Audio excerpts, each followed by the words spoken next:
natuma yako. Binti anazuia hizo. Ngoma zinakutana njiani, mwezi na jua. Aha. Alishangaa mwenyewe. Master Bai kamwona binti. Afadhali. Bai Shozi. Angalia bwana, huyu mtoto wa kike ndio yuko anawasaidia maadui zake.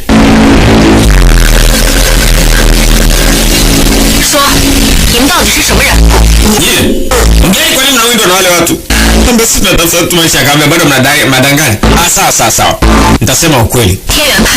Mna shida gani kati yenyewe na watu wa Qingyuan sekti? Unajua watu wa Qingyuan sekti? Pia kabla hii ni ajabu kweli. Sisi cultivator tunajuana. Ni watu watatu wa kawaida. Shida gani imewakuta mpaka mtafutwe na watu wa Qingyuan sekti? Amekuwa hajafanya kitu chochote. Ngoja. Sema sisi tumechukua kitabu kutoka Lingji Mountain. Kuchukua unamaanisha kuiba, si ndio? Sasa unawezaje kuweka kwa njia hiyo? Knowledge ni ya kila mtu kwenye hii dunia. Hakuna discussion katika hilo. Kila mtu anahitaji kupata knowledge katika hii dunia.